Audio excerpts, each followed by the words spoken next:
Welcome, ladies and gentlemen, to another edition of the TKO Show here on TKOTalk.com.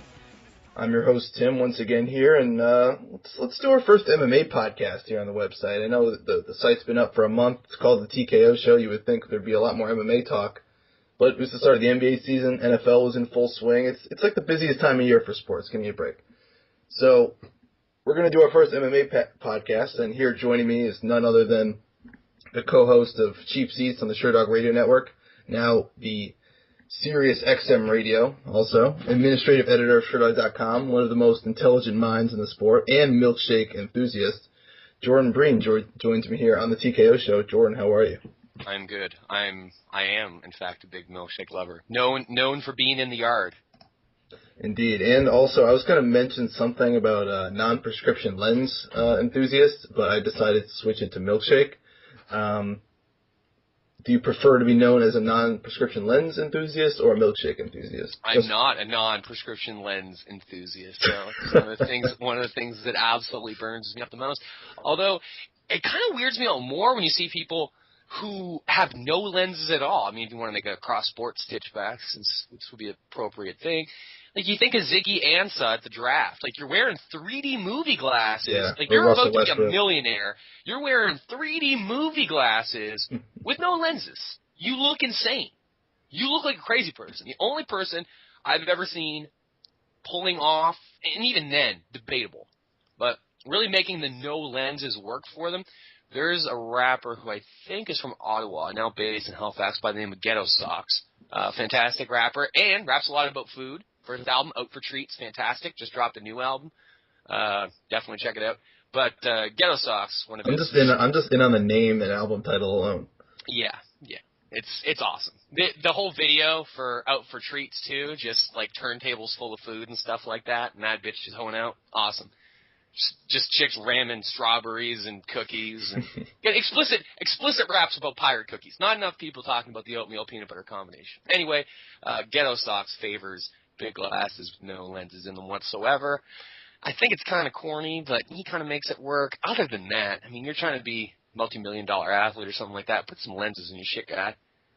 Okay, well, this is like a big Sherdog Radio Network discussion. I remember, like you were wearing supposedly what Greg Savage and Jeff Sherwood would describe as fake, non-prescription glasses, but you claim that they were sunglasses. They are. So like they're one of those like transition lenses. No, and that's the thing. That's even worse. Transitions are the worst. Yeah, easily. They're one of the worst ideas. Every time I think of transition lenses, I think of that Bill Burr stand-up bit about plastic surgery. Like, yeah, I'd get plastic surgery if it fucking worked. Do you see the people getting it? And that's what I think every time I see transitions. The theoretical idea of, what if I had a pair of eyeglasses that could turn into a pair of sunglasses? That sounds great. Unfortunately, in practice, it never works. And also tends to confuse the fact that I don't know the science on this, how people use their eyes with sunglasses on versus how they use them with spectacles or bifocals or trifocals on or whatever. But generally, sunglasses are bigger not just because of vanity, but because you're trying to block something out, as opposed to your eye finally focusing through a prism or a smaller area of space. So most people's eyeglasses are a smaller shape than the sunglasses they would choose for themselves, even if they prefer a smaller, thinner sunglass, even if they like a rectangular, elongated, horizontal lens for their eyeglasses, they probably won't favor that for sunglasses. So the idea of having your eyeglasses turn into sunglasses and just darken is even aesthetically terrible, never mind the huge aesthetic downfall of when they get stuck halfway, which is always. Have you ever seen someone with transition lenses on in full sunglass mode?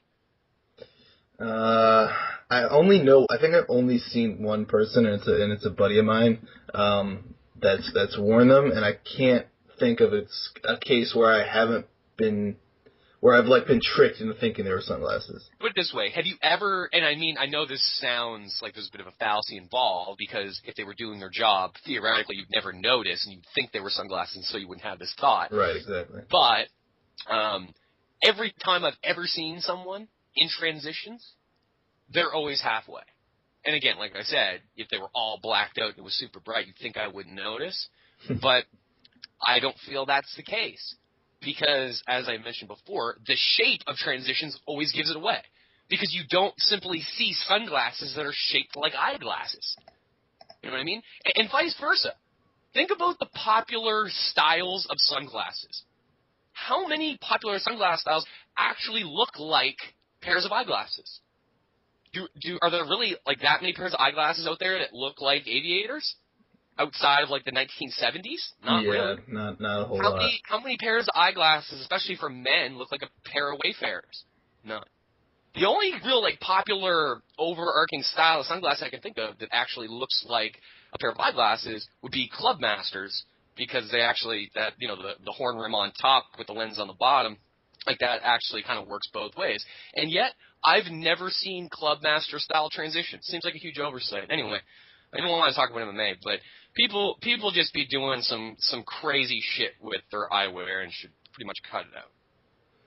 Fair enough. I guess this isn't the part of the podcast to mention that I do in fact own several pairs of non-prescription lenses, and I rock them quite frequently, and they look. Whatever if they go with your outfit, like I'm not judging as long as they don't look like too terrible or crazy or whatever. I personally think they look good, and I've gotten several compliments from the ladies, and really that's the only thing that matters. I mean, you're not a bad looking man, but like on any given day, like you could be feeling bloated or like my head's looking weird, got a weird haircut, my head's looking misshapen. Pop some eyeglasses on, change the whole kind of geometry of your face and what's happening, how you perceive. It's like you're a new man. Precisely. Also, who doesn't like playing a little dress up sometimes? Put on some eyeglasses, pretend like you're a spy, whatever. I'm down with the cause. All right, good. I'm just going to play this for anyone that's ever doubted me in my decision making when it comes to eyewear. All right, let us move on to mixed martial arts, but in proxy to the Sherdog Radio Network. Very briefly, as I said off the top, it was announced a couple days ago that you and Greg Savage, your co-host, would be hosting a third weekly edition of Cheap Seats on Wednesdays from 4 to 6 p.m. Eastern Standard Time, 1 to 3 p.m. Pacific, on Sirius XM Sports Zone, which is channel 92. How did this all come about, and what are your thoughts on bringing your show over to, seemingly a mainstream sports talk station that the nation has at its fingertips? I kind of do have to admit that I always feel terrible talking about media matters, especially ones that involve myself. However, the SiriusXM deal, I want to say that we probably started talking maybe 18 months ago, a little while ago. They were looking to simply beef up their amount of combat sports program, that including MMA, boxing, pro wrestling, and they retooled and made Sports Zone Channel 92 and really wanted to brand that as that particular channel and pick up some more indigenous programming. If you look at the channel's schedule on a day-to-day basis, there's still a lot of like syndicated national shows that air on a lot of different serious sports channels because they're popular and have particular crossover appeal. But in terms of just the native programming, they wanted to bring more people. That's also, you've seen them add more like key MMA personalities to Fight Club, and they've really tried to beef up what they're doing in the MMA sphere. So I don't know, for whatever reason, they thought Greg Savage and I might be a good fit. I don't know whether or not that's true, but we'll see.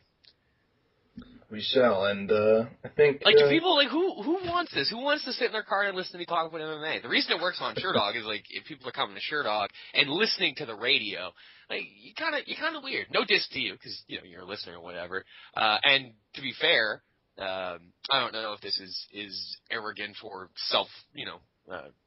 self-explanatory and no-brainer type stuff, but like I try to make the kind of MMA show I would want to listen to, but I feel like that's a weird MMA show that most people wouldn't want to listen to. So I don't know. It kind of blows me away to think of anyone sitting in their car and listening to me pontificate on the sport. Because I don't know. Are people really getting that much out of it? Is it really that good? I feel kind of blown away. It's humbling. It's cool, and I'm happy that people. Like at SiriusXM, were incredibly supportive. They had looked at doing a deal with, the UFC, and it didn't pan out the way they wanted. So when they came back and said, no, we're going ahead and trying to beef up our roster of MMA, boxing, and pro wrestling programming. I was flattered to be a part of that, and happy that it's worked pretty well so far through one show. But I don't know. It just always kind of surprised me that I want to listen to me talk about MMA, especially on a much bigger platform. Like Sherdog I get because it's a hardcore thing, but beyond that, I don't know. Does the rest of the world want Danny Lefevre references? I'm not sure. I guess we'll find out, and you're going to get a lot of those channel surfers or people that just tune in to listen to, hear people talk about, Southern guys talk about football and, I always hope SEC conferences and everything, and they're going to get, like you said, Nikita Krylov rants. I always hope that if there is like channel surfers and people just browsing through and they hear it, I want it to be a strange reaction. I don't know if I want them to know initially that it is an MMA show. I want it to kind of be like the step back, the first time someone saw the Morton Downey Jr. show or Pee-wee's Playhouse or an episode of Mr. Show. Just what is this thing that I'm watching? Is this serious? Is this for real? What am I listening to? This is serious. I see what you did there. That's why we're on Sirius. There you go. Not just my punning wordplay, but also my ability to get a good promo in. Precisely. Shout out to GoDaddy.com. There you go. Cheap plugs. A lot of other changes going on at the Sherdog Radio Network with producer TJ DeSantis moving over to California, for those that don't know, and at least the live SRN taking a short break until everything gets settled over there at the Crave offices. How do you think this affects the fine radio product you guys will be pumping out on a daily basis? You're like the TMZ of MMA media. You have like a weird niche cornered here. I do. Well, right. I mean, if anyone is like apt to report on like Sherdog Radio transitionary evolution, I feel like I should be the guy to do it. Okay, well, that's fair. I'm happy that there is a market for that. So TJ moving out to California, bringing Mother Breen out of the studio as well. So the reason I have the SRN right now is the studio has been disassembled for moving and is now being reassembled. Hopefully, for people listening to this, if you're hearing this, we're either back up or back this week. So fingers crossed.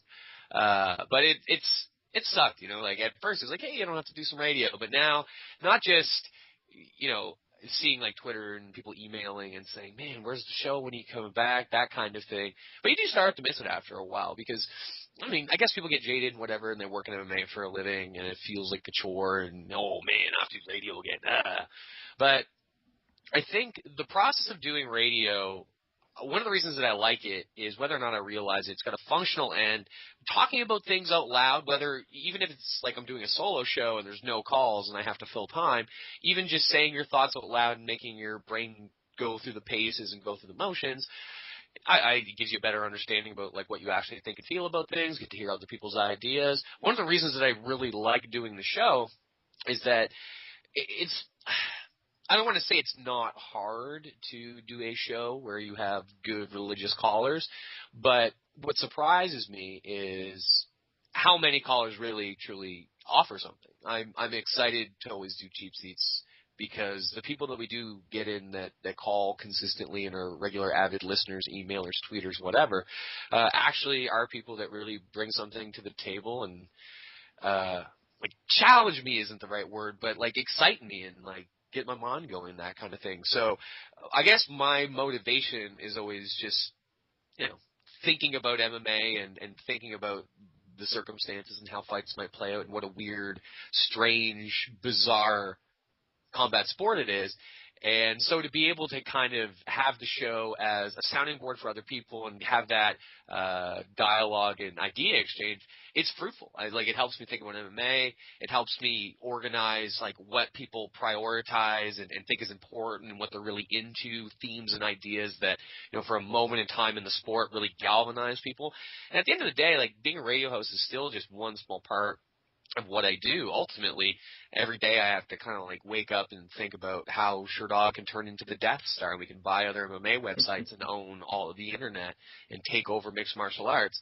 So getting to just hear such a wide array of MMA ideas and thoughts and takes from, I think, a pretty interesting bunch of people we've cultivated over the years, it's pretty exciting. And even if I maybe take it for granted sometimes, if you step away from doing radio for 3-4 weeks, it's lonely. Your MMA thoughts are not as complete. I miss the richness of them. It was actually really fun to get on SiriusXM, because once you just start doing calls again, it's like, oh yeah, this is a large part of what I do, and it's actually really fun. Oh, I miss Brandon from Jersey. Exactly. Shout out to Brandon. Can I let you know what I'm excited about? How can I stop you? It's your show. That's true. I was listening to. I went back. I had a day off. I was bored of the rigmarole of the same sports podcast I listened to over and over again. So I decided to go back and listen to some old Sherdog roundtables. Oh, and how far back did you go? I was rocking UFC 94. So very, very early on. I mean, I believe talked about this with Jack the other night for the rewind. I believe the first beatdown for the belt was definitely UFC 71. I think the first roundtable was UFC 73. So yeah, it was. And at that point, we didn't do them for every single one. So you're talking the early 90s. You're very much talking the proto stages of the SRN getting its full sort of programming slate and us starting to cover live fights on Fight Week in that radio way, in that fashion. Yeah, and it was awesome. I mean, that was kind of when I started listening in the first place.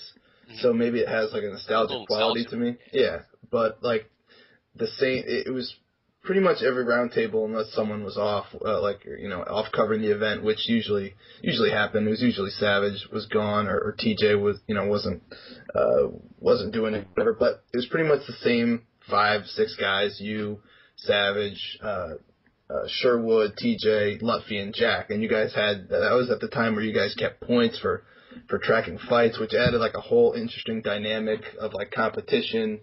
And just some of Jack and Lutfi's horrible predictions, picking he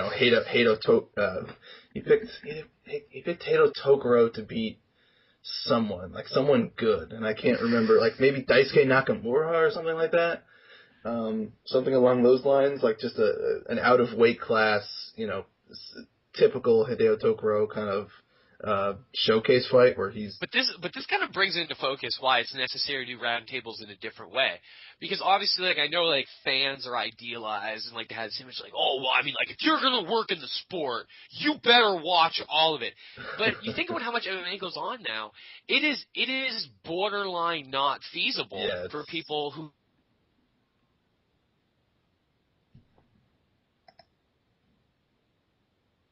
Oh, fuck my life.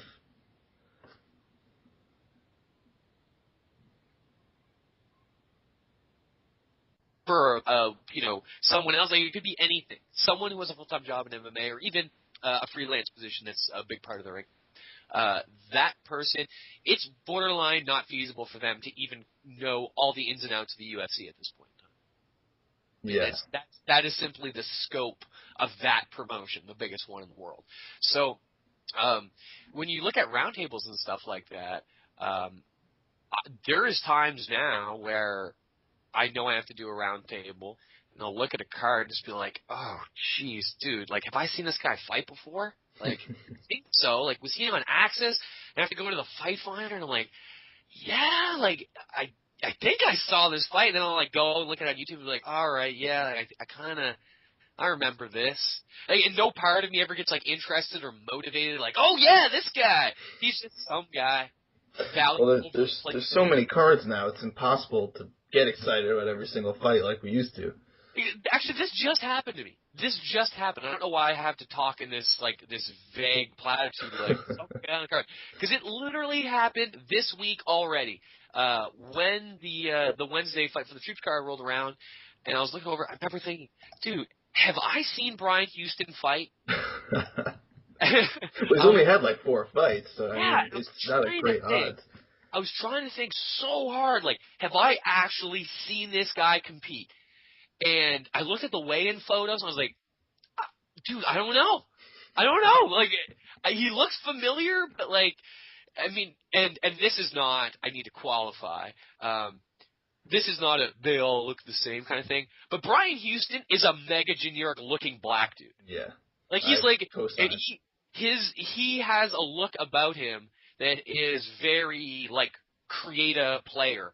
Like, you know, you're playing GTA and you want to like customize Franklin. If there was like a default like just blank slate, it might look like Brian Houston. He just has that generic quality. So I was looking at him and thought, man, maybe. So I go and I found some of his fights, and I was just like, yeah, I still have no idea if I've seen this guy fight before, because I recognized his name.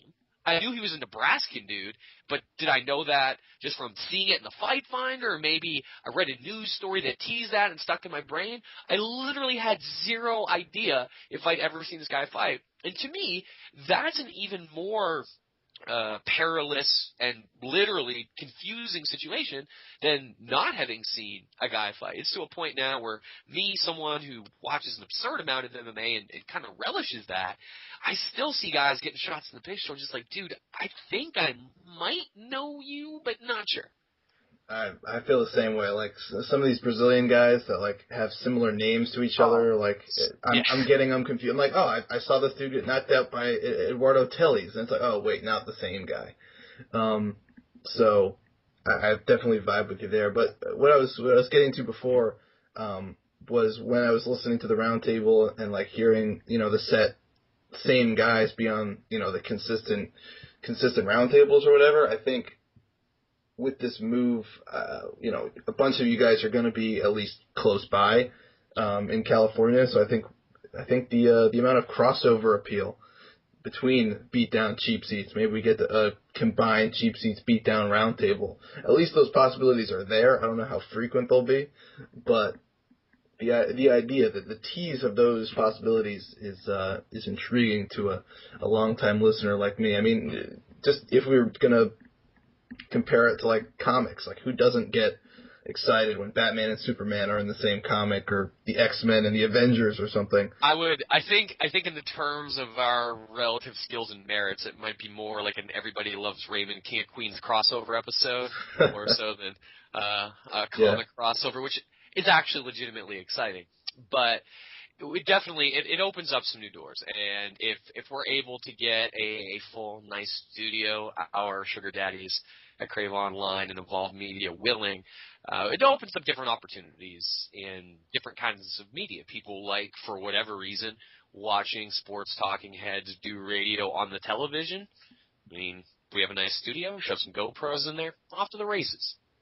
Not to mention that California seems to be like one of the central hubs of like MMA gyms, and you get guys stopping through, guys training with some other guys. Like, oh look, Alexander Gustafsson's coming through to train at Alliance.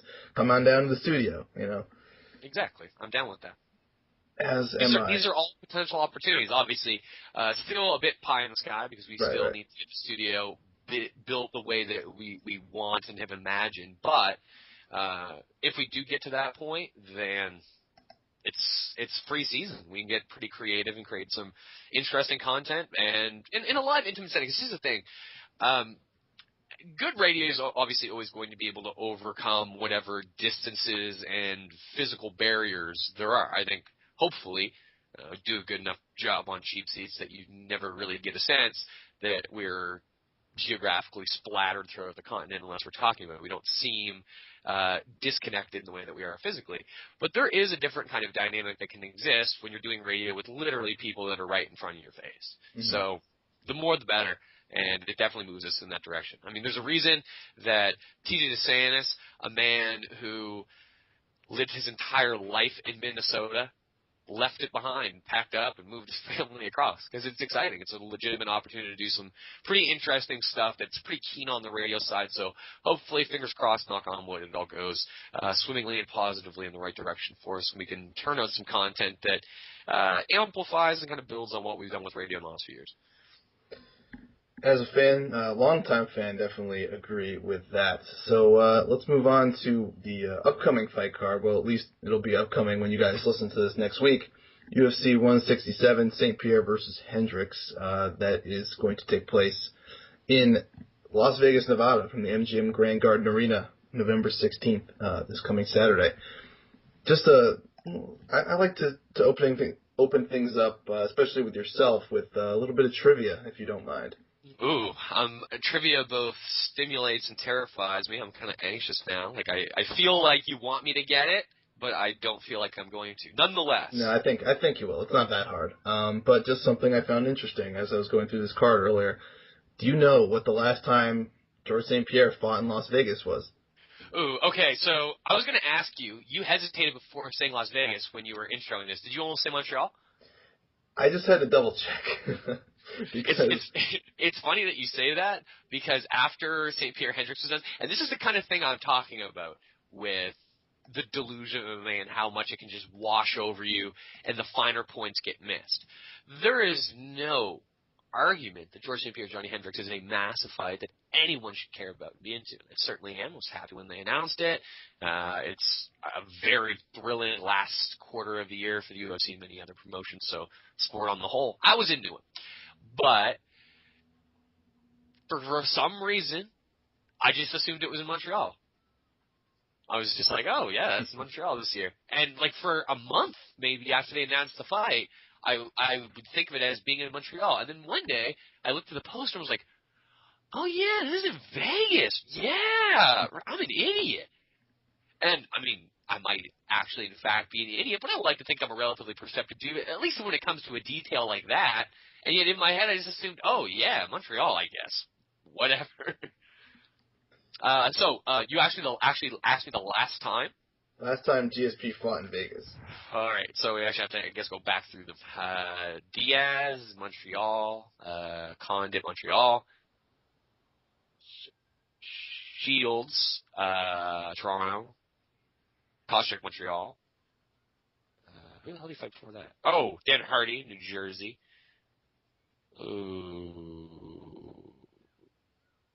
UFC 100, Thiago Alves. Correct. UFC 100, which was in July of 2009. Over 4 years ago. I mean, over 4 years ago, and another crazy thing, it's always crazy anytime you go back in any historical context to UFC 100, because in so many ways that represents a high point for the UFC. Like, they were on fire at that point in time. Was it 1.5 million pay-per-view buys or something along those lines?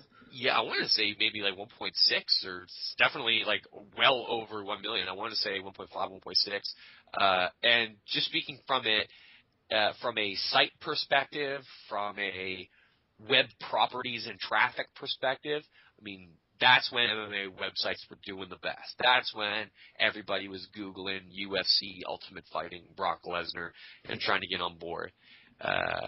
And so you think of it as like a high point for the UFC and whatever, and so it kind of seems like, oh yeah, you know, the business is different now. But then you think 4.5 years? Like TJ Grant's losing the donkey on Kim, and like John Jones boxing up Jake O'Brien. I think Dan Kramer is in the UFC at that point.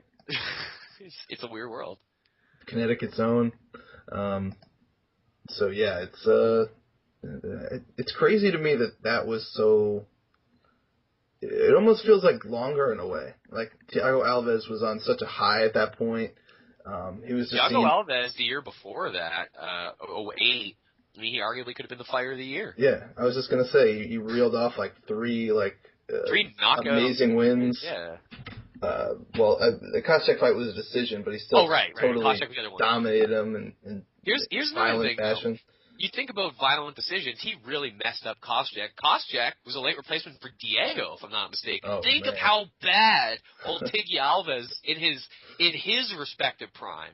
Because really the Koscheck fight, the Koscheck and Hughes fights for Alves, apart from him missing weight against Hughes, they probably represent like the peak of that guy's form. Mm-hmm. I mean, he done mashed poor Diego Sanchez.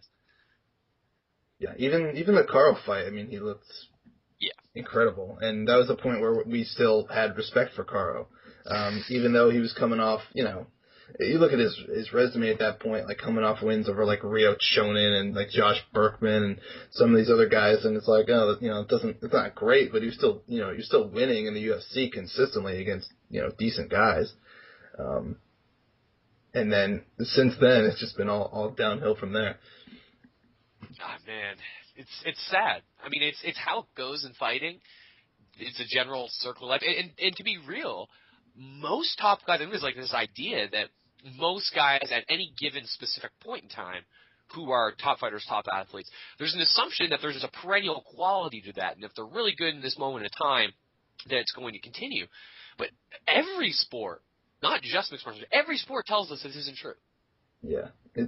Like, in a world of full of guys like Antoine Walker, you just assume the guys are going to stay great forever. If you're a fighter, you might have 1, 2, 3 fights where you're the sickest dude on the planet, and it's gone after. It might get beat out of you. It might leave in terms of fleeting motivation. Could be anything. Could be some strange life change, some emotionally traumatic event, whatever. You get diagnosed with a disease, but in that moment, you're bomb. But it's incredibly fleeting and ephemeral. So I think it's always nice to sort of like take a walk through the history book and kind of go like, wow, yeah, Thiago Alves, look at a man's record now, you think, oh, it was a guy who's good in the UFC. Whatever. No, he wasn't just good in the UFC. There was a moment where this man was exceptional. Top 7 pound for pound at the time, maybe higher. Just a man who truly achieved in an exciting, brutal fashion. At one time, probably the most electrifying leg kicker in the sport. This is worthy of something. So, I'm happy that you asked the trivia question. It gave us a weird walk down memory lane. Indeed. Just to make a cross-sport comparison, once again, to just a guy falling off a cliff, looks like my guy Ray Rice right now on the Ravens. Looks like that. Running backs. This is what I'm talking about. Sean Alexander syndrome. People assume that running backs have a short shelf life because of how difficult playing that position is, and certainly it's a very difficult one to play. We say this right after Tony Dorsett comes out and says that he's living with signs of CTE and his brain's turning to mush as he goes on living and trying to be a father and so forth. Running backs, I'm willing to bet there's a lot of running backs out there that, relative to other guys that are picking up a rock and running into giant behemoths and getting smashed in the head over and over, relative to them, there's a lot of running backs that are probably in pretty darn good shape after their 5, 6, 7, 8, 9, 10-year NFL career. And some of them probably just fell off the face of the earth for all of the reasons I just mentioned. Some guys, it probably is the wear and tear. But we still see a massive amount of football players that are just one-year wonders, and people end up paying for the outlier and all that kind of stuff.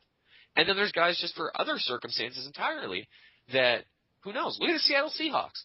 They have 2 wide receivers that, dude, if you're being honest about their careers, probably aren't going to amount to a ton in the end unless something really changes, unless there's something drastically different. But Percy Harvin and Sidney Rice are still wonderful football players. They're game changers when they're healthy, but how often is that? Percy Harvin just has every combination of like malady, ailment, migraine, injury under the sun. Sidney Rice, always hurting something below the waist. Never great for a wide receiver. But you look at his season playing with Favre in Minnesota, or look at what Percy Harvin was able to do when he was healthy. Outstanding stuff. Clear. Awesome offensive weapons. But they're not going to the Hall of Fame. No, Trent Richardson.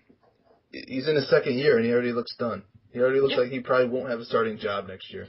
No, and there's a whole awful lot of guys. Dude, is like Maurice Jones-Drew even good anymore? No, I have him on 2 of my fantasy teams, and I'll tell you that. I mean, I know he's still coming back from injury, but it's kind of the same thing as Ray Rice. It's just you watch a running back one day, one Sunday, one Monday, one Thursday, one Saturday, one of the 4 days of the week that Roger Goodell has co-opted for football, and you just think, man, this guy is toast. He does not have it anymore. Yeah, and I was going to save this conversation for later in the card, but it seems appropriate to just get to it now. I was going to not move up the entire card. I was going to kind of just pick spots here and there. Which is only appropriate with any UFC card in 2013. Right. I mean, we can't talk about every fight. It would take too long. Josh Koch. More importantly, would you want to? Would you really want to, sir? No, I don't. I mean, I probably could. If we had to. Yeah. But you don't want to talk about. Actually, I'm trying to find something that's particularly awful on this card. It actually is quite a good card. But do we really want to talk like this is an outlier card about Ed Herman and Talis? Like, just really? No. Honestly, I can't believe that fight hasn't already happened. It seems like those guys just circled around the same areas in like 2009, 2008, 2007, and I'm shocked they haven't fought yet. Dude, and that's another thing. I mean, look at a guy like Talis Leitis. it is hard to just, like, look up and down his record and whatever and reconcile, yeah, there was a time this guy was the top contender in the UFC's middleweight division. Well, that's debatable. I think a lot of it had to do with Herb Dean and it absolutely does. some terrible judging. Pile driving Nate Marquardt. But yeah. at the same time, in hindsight, I feel like that's almost a poetic outcome. I was very vociferous in arguing that to be Sherdog's robbery of the year that year and was successful.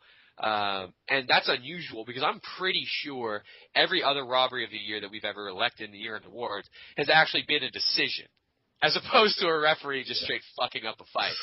But in the case of Nate Marquardt, his transgressions over the years so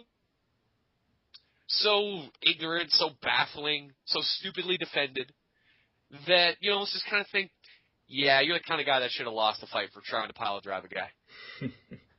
Okay, well, the guy I wanted to talk about was Josh Koscheck because he's fighting Tyron Woodley on this card.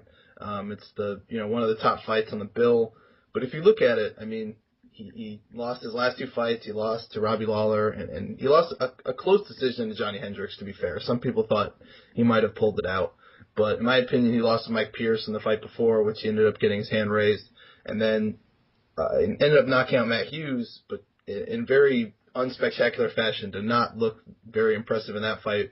And then, of course, had like the year-long gap between getting jabbed to death by GSP and that fight. So you look at, 5-fight sample size, and you really won't find an impressive performance in there. And this is a guy that was, perennial top 4 welterweight for years and years and years up until recently.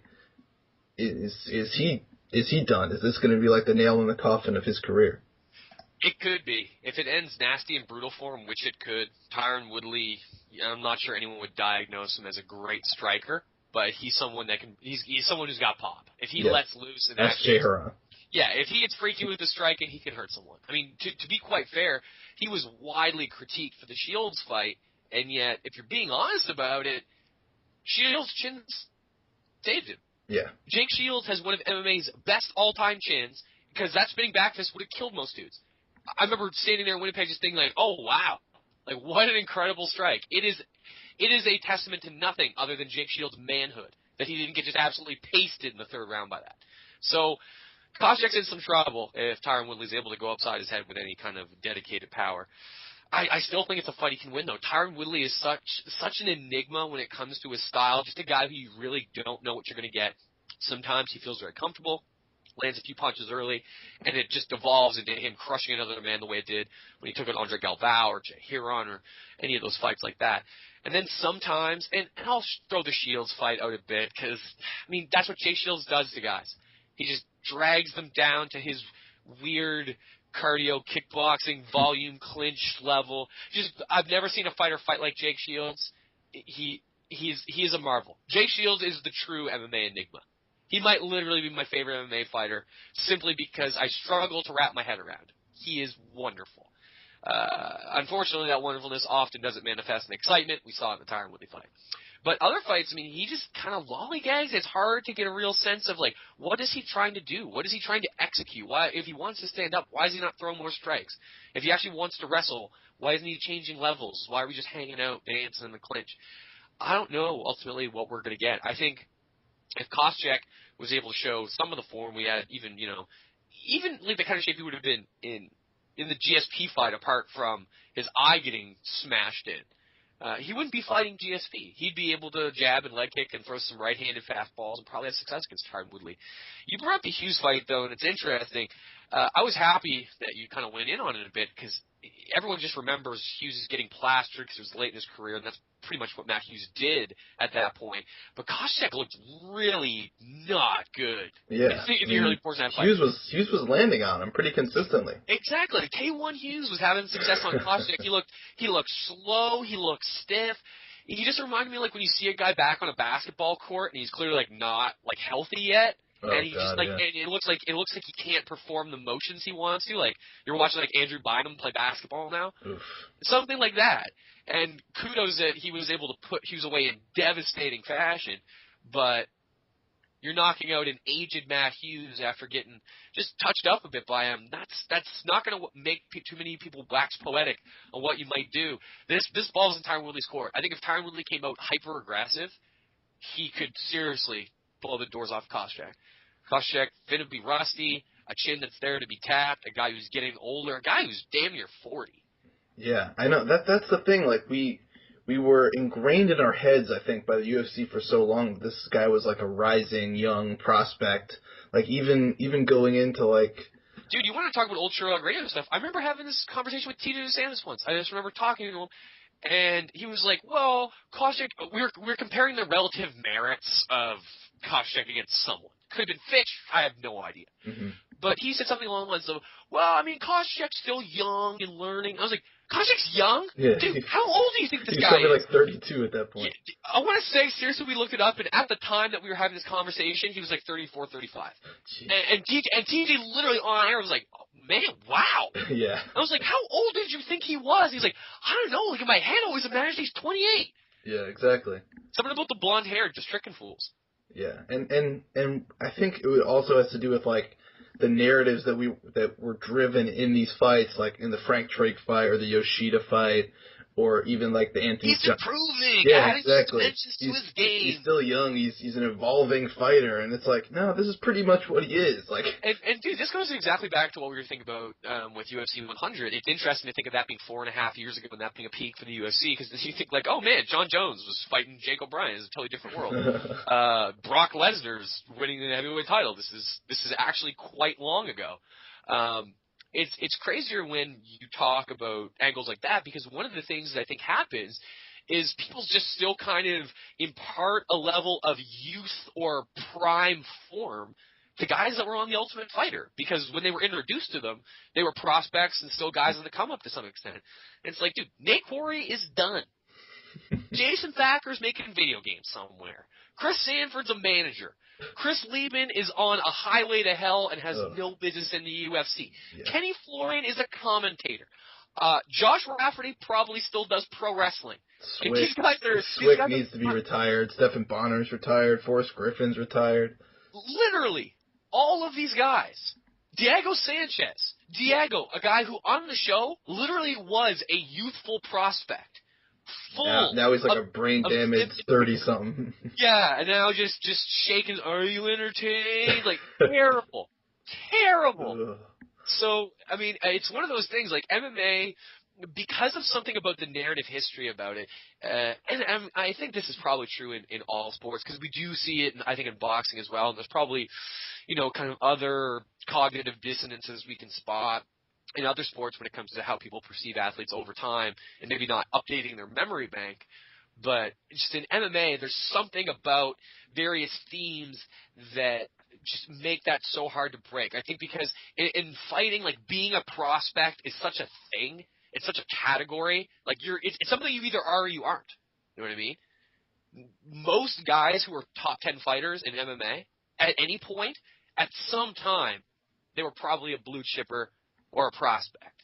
There's very few guys who are like Matt Brown, and people just look at him like, all right, well, I guess you're a tough journeyman, and actually make, like, most guys, they got a flash of something, they're kicking the shit out of the guys on a regional circuit, and people are like, pretty good, kid, you're going to be going somewhere. So I think maybe for some people it's hard to detach themselves from the idea of, like, man, this guy was going to be a contender. Yeah, it's an interesting play. One guy that definitely falls into that prospect category, that's my transition there, is Sergio Pettis, who's making his UFC debut on this card, which, once again, I totally forgot about. Was supposed to fight Vaughn Lee, who just recently got injured, I believe, like last week or within 10 days or so. The dreaded upper body injury coming to mixed martial arts. Yes, the unknown upper body injury. And he will be replaced by Will Campuzano, WBC vet. Did he fight in the UFC? Was that Nick Pace's fight in the UFC? Yes, he got straight up choked in awkward fashion. Indeed. The pillory choke makes his octagon debut, I believe. By the way, I have no idea if that's a thing. I literally made up the name of it. Yeah, sounds good to me. Euphoria. Also, something I forgot in the introduction, Fight Finder guru, Jordan Breen. He also fought Chris Carriazo in the UFC, which is another fight I totally forgot about. And that was a close one fight. Indeed. Both of which have dropped to 125 ever since. As Campazano will as well.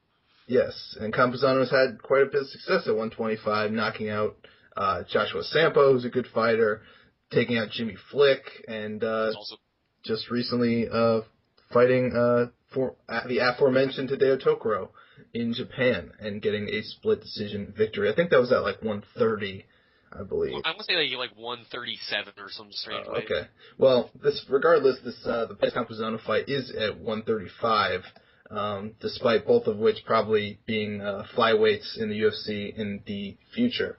Well, we'll see on Sergio Pettis' case. I mean, talking to some of the people around Roufusport, they kind of feel like Sergio maybe can't make 125 anymore. We'll see, obviously. Yeah, still 135 isn't a bad place to be because 135 still doesn't have a ton of depth at the top. Mm-hmm. If you're going to develop in a division in MMA right now, 135 is a good tank to jump into. Not that 125 isn't a place where Sergio Pettis could murk dudes, but 135 isn't inhospitable to him. He's still a teenager who's growing into a body. But people want stars at flyweight. People want a Showtime Pettis at every division. And if they actually have a literal potential familial fraternal one, they want that. So I think there'll still be some push to try to get him to 125 and feel it out, but I wouldn't be surprised if it's 135 and up from here on out for Sergio Pettis. Yeah, still only 20 years old, which is shocking to me. It makes me feel old. Like, at one point, like... Well, dude, I literally just said he's literally a teenager, and I'm wrong. I will think about Sergio... Dude, 4 years from now, I'll probably still think Sergio Pettis is 19. Yeah, and 10 years from now, we'll still be talking about him as a prospect. But I don't know. I used to live in a world where all these guys are older than me, and now, like, dudes are fighting in the UFC at like 19 and 20. Like, I remember going to the UFC Fan Expo in Boston, and it was right after Rory McDonald. Well, not right after, but his most recent fight for Rory McDonald was when he fought Carlos Condit. And I went up to him, and I was just like, dude, like, you're my age, and you just had, like, a, fight of the year candidate in the UFC. Like, what the hell is going on? I think it's a weird moment for anyone who's an avid sports fan when you realize, like, if you're a tennis fan or something, maybe you're adjusted to it, watching 16-year-olds ball out and stuff like that. But something like fighting or, even looking at stick and ball sports and you see a dude be like NBA MVP. Yeah, Mike Trout, something like that. Yeah, well, dude, Mike Trout is a perfect example. Like, dude, when I was Mike Trout's age, I sucked. Just trying to make a living as sure dogs. I stunk as a human. Yeah. Oh, dude, I'm awkward now. It was even worse then. I stunk as a human. Mike Trout balling out of control. Yeah, eating just stacks Subway on stacks. Sandwiches and hitting home runs, stealing bases. Subway is the fucking worst. But I know. We've had this conversation. This guy, so good at the baseball. So good at it. So good at every facet of it. And it just blows my mind to think of the youth. And so I'll probably think of him as eternally youthful, too. Yeah. Mike Trout will be retiring at the age of 40 and be like, man, I feel like this guy's career just started. Yeah, it's not only am I significantly older than Sergio Pettis, I have a younger brother that's pretty significantly older than Sergio Pettis. So I'm old and he's young is the moral of the story. But really what I wanted to get to is he's still extremely young in the sport, and I don't just mean his age. Just he's only had 9 fights, but they've all pretty much been in like the last 18 months or so. Well, maybe not. I guess he made his debut in he was fighting amateur in 2010. Maybe this is one of those other things that sneaks up on me. He's been fighting professionally since 2011, but that was September. So for 2 strong years he's been fighting in the regional circuit. He's fought a few decent fighters, not many, but now he's making a pretty big jump up against a guy who was probably borderline top 10 flyweight, maybe like slightly lower, maybe top 15.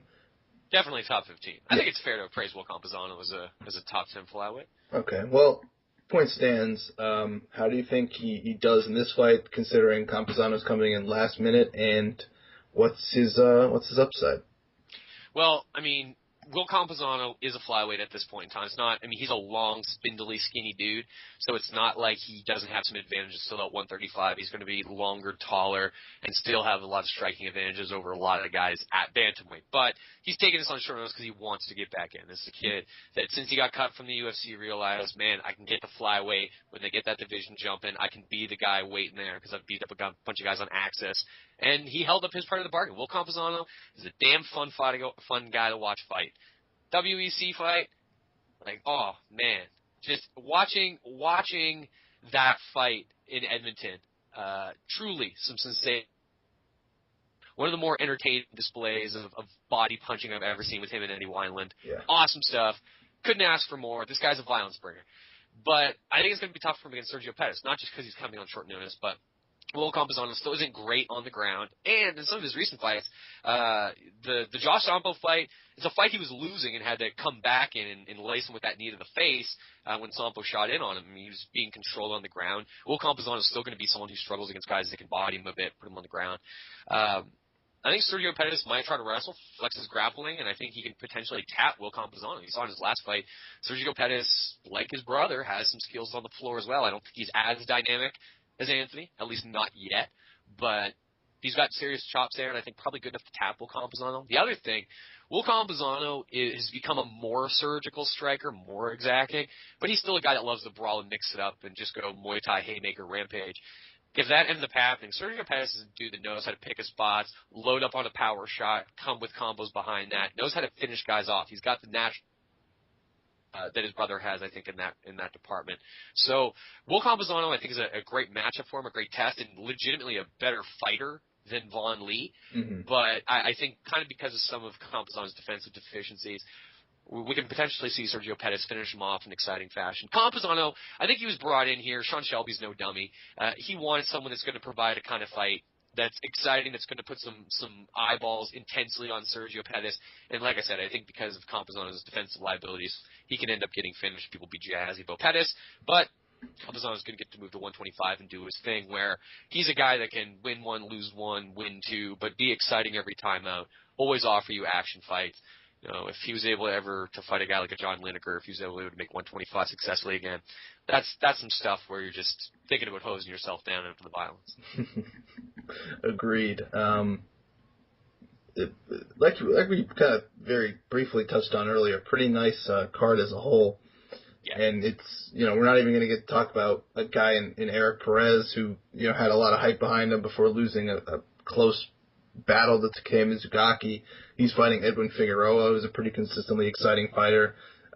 Rick Story, in my opinion, one of MMA's more fascinating figures because he beat the guy that's in the main event. And I don't think there's another fight in existence that toils in anonymity than that one.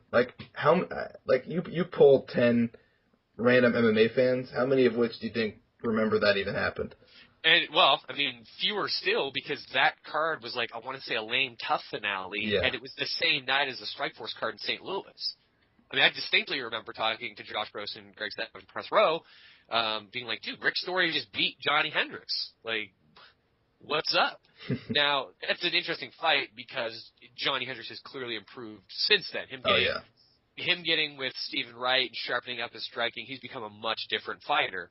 And kudos to him for fulfilling his potential in a way that a lot of the team takedown guys never really could.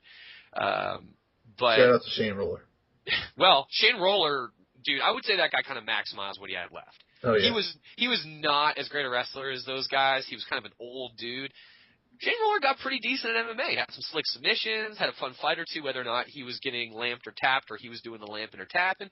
Speaking of fights that will live in anonymity, him beating Jamie Varner. Dude, yeah, that's the kind of stuff I'm talking about. He could bring it on tonight. I'll give Shane Roll a thumbs up. Jake Rochelle, more disappointing. Eric Bradley would be the bigger one. I should have said shout out to Jake Rochelle. It should have said shout out to Eric Bradley. Really? Okay. Truly the most disastrous of all. But no, I think Rick Story is an example of a dude that I just don't really think gets the strategic side and maybe doesn't have the coaching to overcome it. He's always been a dude that just his strategic choices in fights are always kind of strange, looking to wrestle maybe when it doesn't suit him. trying to throw hands when it doesn't suit him, a guy who has constant cardio issues.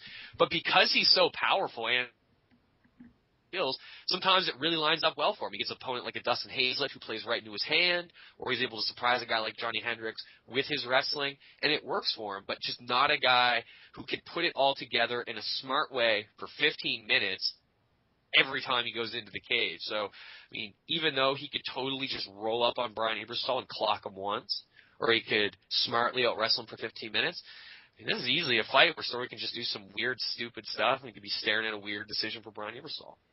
Yeah, and not to mention, beating Thiago Alves and like being on the precipice of a title shot. If he was able to beat Nate Marquardt, and that fight fell apart in like 24 hours after the beginning of what we now know as the TRT era, and losing to Charlie Brenneman, who's not even in the UFC anymore. Dude, it got wiped out by Brenneman completely. Yeah. Offered him absolutely nothing and just got tactically out-wrestled by a smart, strategic dude. And then his career has just been a downfall ever since. He had that story come out where he beat up a training partner bad, which I think ended up being who actually I think is current UFC fighter Abel Trujillo was actually the training partner in question, and just like viciously beat him up in the gym, and I think it leaked on one of my former stomping grounds, Show Radio. Yeah, because Mike Pierce came on and told the story. Yeah, and I think I was actually on that show where he broke that. But just a very interesting footnote in the history of MMA is Rick's story. Just gonna be keep grinding it out. He's fighting Brian Ebersol. We mentioned Talis Leites at Herman already. Jason High fighting the UFC debuting Anthony Lapsley. Just one of those MMA or one of those UFC debuts where you kind of just like shake your head. Like, was this a last minute replacement? Was this like the fight? Were they just trying to get Jason High a fight, and he was just one of the guys that like called them back? Like, why is this happening? Is he on a win streak that I don't know about? He is on a win streak, and I think in the last while the only fight he lost was that short notice Bellator fight he stepped into against Jay Heron. Yeah, with a little bit of questionable refereeing. Yeah, Anthony Lapsley is not any great fighter, but he's a fun submission guy. He's going to get tapped by Jason High. I think this is if you can get a very specific prop on Jason High by guillotine in the first round, this is probably a fight. Mm-hmm. But whatever, guy's got to grind. It's got to be somebody. And if it's going to be somebody, to some extent, you want to see it be a guy who has at least 7 kids, and that was a couple years ago. I mean, guys taper off a bit maybe, but he's just making it to the UFC. He's clearly still a virile man, a man of physical potency. Lapsley might be up into double digits now. So rather than be some 21-year-old kid who's lived with his parents trying to be the ultimate fighter, trying to live that dream, let it be a man who really needs them ends. Let it be a guy who's got mad mouths to feed. True. And just quickly, looking at his Fight Finder page, he's won 8 of his last 9, including some very notable wins over Ted Worthington, Ted Worthington, say no more. Dave Mewborn, and what I can neither confirm nor deny as the Spurs point guard, Tony Parker. So, interesting notes there for the father of at least 7. Insert Antonio Cromartie, Dwight Howard joke here. Mm-hmm. Okay. A lot of other random fights here. Donald Cerrone's going to be fighting Evan Dunham. That's going to be action-packed, I'm sure. Probably a flyweight title eliminator kind of fight. And Tim Elliott versus Ali Bogatinov. Very nice style clash as well. Ali Bogatinov, a guy who... He's a man who can deal with some adversity. He's a dude that is not afraid to get beat up, come back. He's a tough cat. And that's despite the fact, I want to say he's got a good white-collar job. I want to say that he's got some kind of Wall Streety... Shane Carwin kind of job. Yeah, well, Shane Carwin was he was a civil engineer or something like that. I want to say Ali Bogatinov is an accountant or... Oh, John Cholis type of stuff. Yeah, I'm not sure he's quite balling Ivy League style like Cholish, but this is a man. He's a suit and tie kind of man, okay. And yet just comes with the violence. A wonderful guy to watch fight. Super excited. You saw in the Marcus Vinicius fight what he can do when he gets his hands going. He is a tough cat. He had a fight in Fight Nights, which is where he came from, one of the better regional shows in Russia. He tapped a guy with a guillotine with just an absolute disgusting piece of his ear missing. Like somehow in the clinch that set up the fight-ending guillotine, the top part of his ear got completely sliced off. So he's like holding this guillotine on the guy with blood squirting out the side of his face. The guy taps and gets up, and at the top third of one of his ears is missing. Just no big deal. Finish the fight anyway. And he's a guy that likes to back up, find a counter punch, and then explode on guys. Tim Elliott is just a constant whirlwind. He's like a tumbleweed coming forward. You see two cartoon characters, in a cloud of dust with fists and legs flying everywhere. Tim Elliott just is that coming forward. Just punches, kicks, knees, elbows, hair flying everywhere. Just being a grizzly wild mountain man throwing a million strikes a minute. But still somehow technical in it all. Yeah. Like he really frustrated, Luis Gaudino that he fought last, and like Gaudino was looking just to brawl, and Elliott was like, all right, but I'm just going to do it better than you.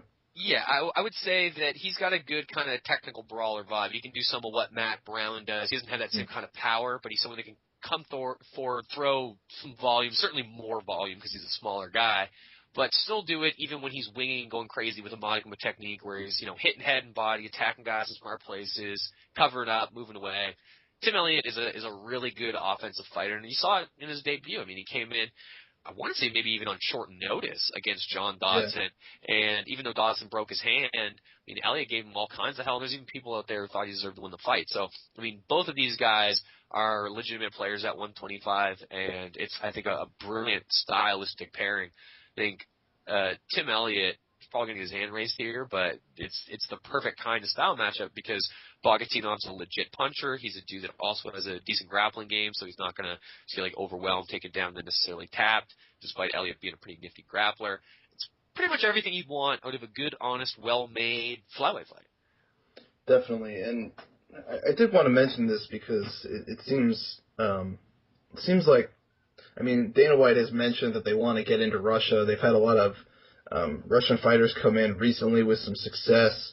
Adlan Amagov just got a big win. Obviously, Ali Bagatinov's fighting. Khabib Nurmagomedov is, I want to say, I saw rumors of him fighting Gilbert Melendez. I don't know if that's true or not. And who's the other one? Ruslan Khabilov just got a controversial but still a win nonetheless over Jorge Masvidal. Do you think this is like a real possibility? Do you think they can actually get into Russia with all the red tape, no pun intended? I think red tape is the perfect pun to use, though, because if you look at what's actually slowed down their efforts in Russia, it has been the political side. It is them going to people and dealing with them and saying, all right, so, like, what do you want to do? And they're like, oh, well, if you invest in building an arena, and the U.S. are like, what the fuck are you talking about? Like, we don't build arenas, sir. That's not our business. So when you're dealing with these kind of weird partnerships, and certainly a different kind of business politic, you can have some serious roadblocks, and that's what we've seen so far. I would not be surprised if they found some peaceable solution, because after all, they want to get into China, but they settled for Macau. Yeah, or Singapore. Exactly. Yeah. So there's ways to kind of attack that particular market without actually doing a show in Moscow or St. Petersburg, and maybe that's what we end up seeing. But the politic really there is what's slowing it. If it was the same kind of environment that they have in a lot of other places in Europe, I think we already would have had it, or it would be on the schedule for early next year. Yeah, agreed. It is possible that, like you said, we could just see them go to another neighboring country. Maybe they bring our old buddy Nikita Krylov along and do a Ukraine show. Oh, dude, how wonderful would that be, seeing the fight in Al Capone back in action? Who would you – let's be real. Okay, so guys that could feasibly be in the UFC or be used in that capacity, guys that are either on the fringes of being signed, could reasonably be picked up, or actually on roster, who would you like to see Nikita Krylov fight next? Ooh. Keep in mind that Nandor Guillermino is no longer an option. Bummer. Is Rico Rodriguez available? I'm going to say no. Isn't Rico supposed to be a light heavyweight? what does that matter? Like, Oh no, I agree 100%. just have him go to Golden Corral and he'll be a heavyweight. Like, I don't know. I mean, I feel like if you're gonna book Nikita Krylov, like, just go full Gong Show. Like, just like find like Warpath, or like just like bring in some mess of a human. Like, who would be, man? See, I think maybe choosing like a fun style matchup would be good. Like I mentioned Ian Regilomino, even Daniel Emelianchuk would make me laugh. He's got like a little squatty guy throwing kicks. You know, if Chris Barnett didn't have major issues like taking fights and backing out of them in ridiculous fashion, that's a guy I'd like to see. I mean, Chris Barnett would probably crush Nikita Krylov. yeah, probably. Just watching the offense and like the visual contrast, it would be lovely. Yeah, what's Konstantin Gluhov up to? Konstantin, that's not even fair. Konstantin Gluhov would absolutely murder. Oh yeah, but it'd still be fun. Here's the thing about Konstantin Gluhov. He does not have a good chin, and he is terrible on the ground. But like, this guy is a serious badass. Oh yeah, he'll knee your guts you out. The ribs and ruin your life. Nikita Krylov has no kind of defense for this kind of badassery. I mean, it's one thing when Saul Peleli's trying to clunk you in the head, knee in the body. As soon as Konstantin Gluhov goes like southpaw kick to your liver, or goes upside your head, or winds up on a left hook and puts it in your rib cage, tickles the tip of your liver, you're toast. Like, Nikita Krylov gets absolutely murked by this guy. Let's see. Ian Freeman just made his return. I don't even want to tempt that. That might be just like sad, like not even Gong Show enjoyable, but just like weird, sad, creepy crawly vibes. Yeah. It's funny because today, I think like a little bit later on, Mirko Krokop's supposed to be fighting Alexei Olenek. Like, maybe we get the loser of that in there. Oh man, I want the winner. To be honest. Yeah, that's fine. That's a big fight, dude. And this is the other thing too. If it was Alexei Olenek, we'd luck out. You get to see someone win with a no-gi Ezekiel choke. Yeah. Potentially in Ukraine, which would truly one of the best weird specialties ever. There was we did a top 10 list a while back for Sure Dog, the top 10 like finishing moves in MMA. So it's like Paul Daly's left hand, or I think it was not even finishing moves, but like maneuvers. Or yeah, I remember. So like GSP, knee tapping people, like all that kind of stuff. And I was pissed that my fellow coworkers did not kind of buy into, because here's the thing, Alexei Olenek is not one of the best fighters in the world, but he does one thing so much better than almost anyone else does, and not even one thing in the sense of like grappling, because I don't even know that Alexei Olenek is really a good grappler, but he's able to pull off one ridiculous move that really, for the most part, should be massively low percentage without a gi, and yet able to do it to tons of dudes that fight for a living. It is mind-blowing that he's able to do this to virtually everybody he fights in Europe, and has even, hit some decent international fights with it. It's just insane. I think, was the Jeff Monson North-South choke on there, too? I don't think it was, but that's another one that should be. Monson is good at that shit. Yeah, it's very strange. Like, it's perfect for his body type. And he's just made it his go-to. What other submissions is Jeff Monson really going to be able to pull off on people? Yeah, exactly. Okay, well, I think that's a sidebar. Well, not a total sidebar, but I think that call that I called into the cheap seats, which led to the round table like the next day about Nikita Krylov, like really sparked one of your finer moments on radio. And I'm not going to take credit for it, but I'm just saying. Well, dude, I was just waiting for the fuse to be lit, because I mean, this is what's up. People thought it was funny or whatever because I kind of seemed to have the fangs bared and seemed to have it out for this guy. I think he might be a great guy.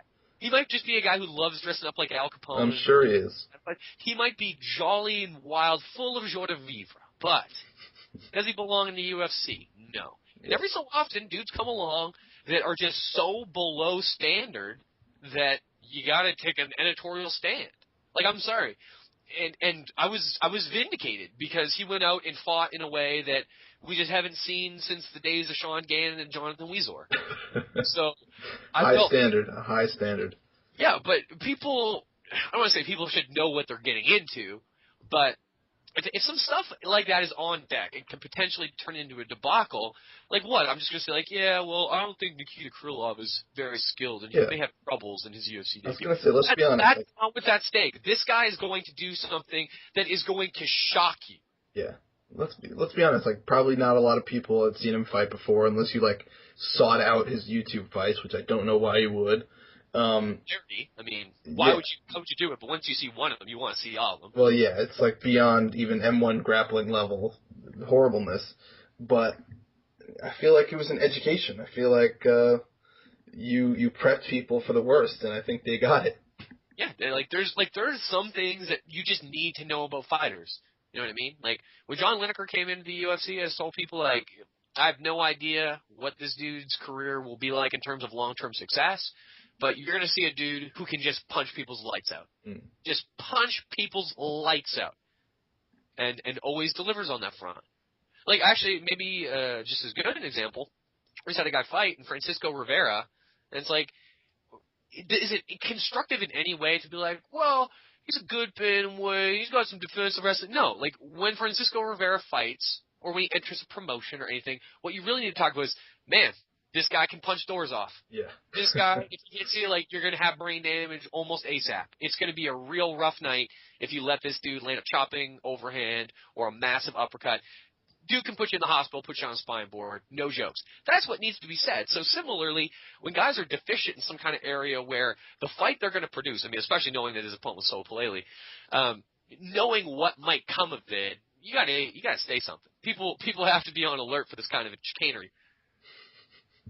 Definitely agree. So let's move on up to the top three billings here.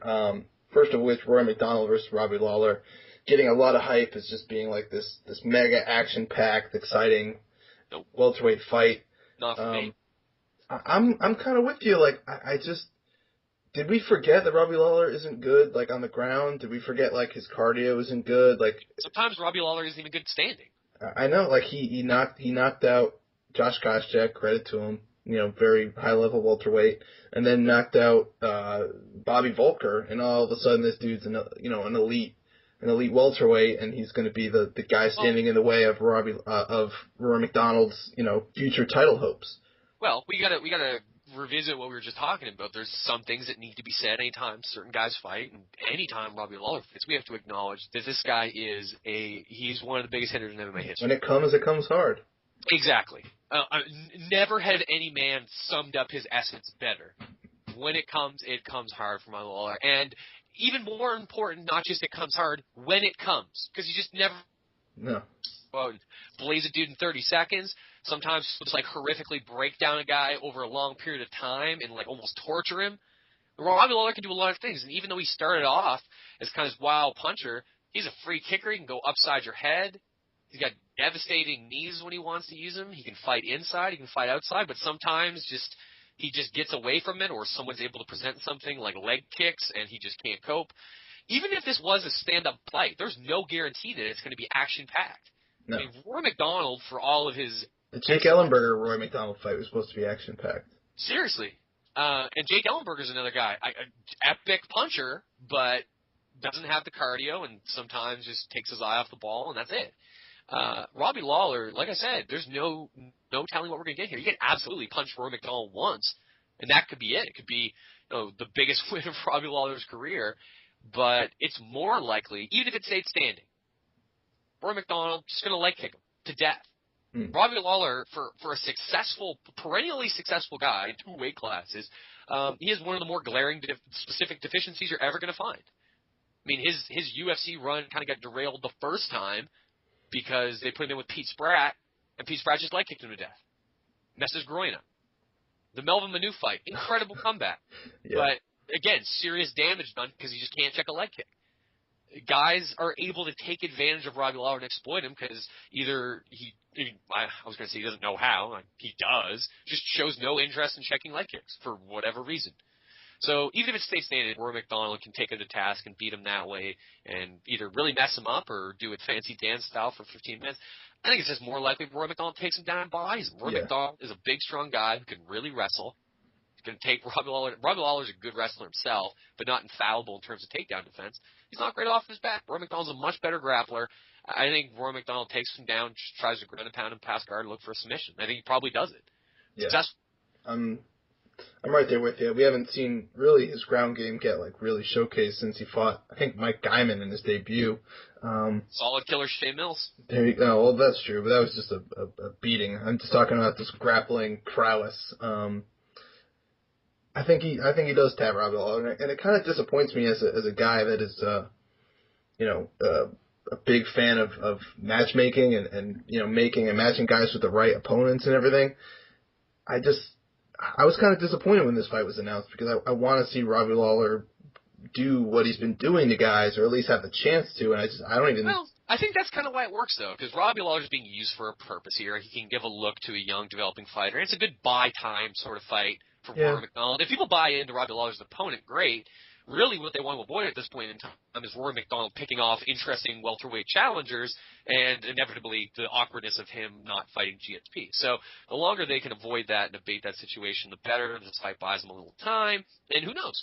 Robbie Lawler kicks the apple cart over again, whole narrative shifts. Welterweight's a wackier place for it. I don't think it's going to happen, but I do think there's a level of savvy about how the fight was made and what it offers, specifically because of the weird dance of inactivity between GSP and Roy McDonald. Yeah, I understand that, but like if we got like, let's just do like an opponent switch real quick. Like let's just do Roy McDonald, Carlos Condit 2, and Robbie Lawler, Matt Brown. Like doesn't that seem like two more evenly matched fights? Well, they're definitely two more evenly matched fights, but if Roy McDonald beats Carlos Condit, what then? People just be banging the drum for a title shot, and at worst, or at best, I should say, you're going to have to get out of that situation by giving him another major contender. Might get a bit stickier. I'm not saying that I have a legitimate gripe with that. Right. No one has to sell me on the virtues of either of those fights. But yeah. I think there is a bit of headiness as to why they did it this way. But I would not complain if the roles were reversed or we had other guys in play. Yeah. Well, we'll talk a little bit more about the welterweight title picture.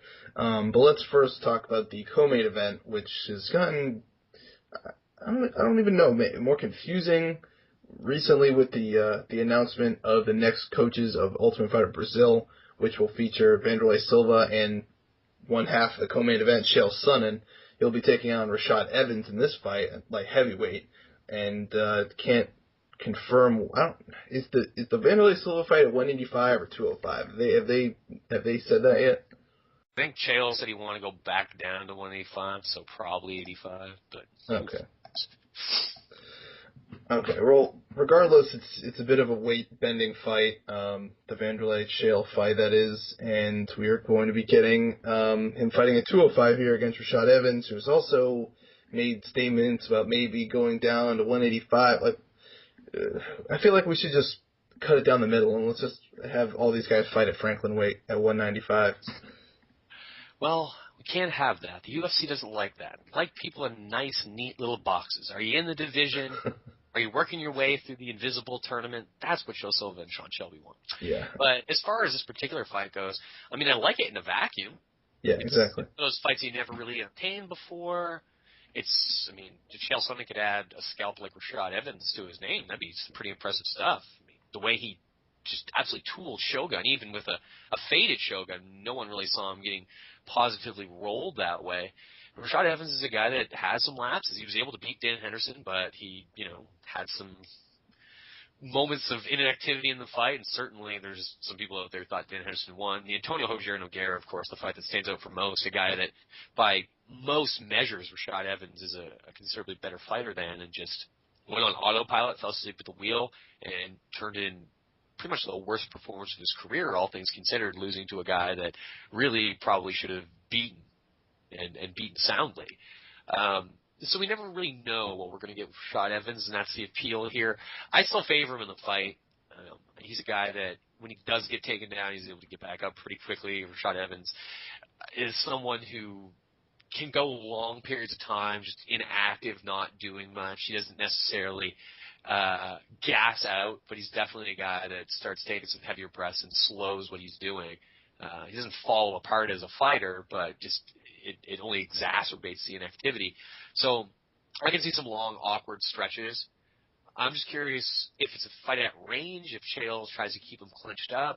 I think if Chael Sonnen could find a way to just get Rashad Evans against the fence and just try to dirty box him to death, it could actually be his best route to victory. It seems like it might be not the juice not being worth the squeeze for him to constantly try to take Rashad Evans down, getting himself tired, Evans keep getting back up, might be a struggle to land offense from top.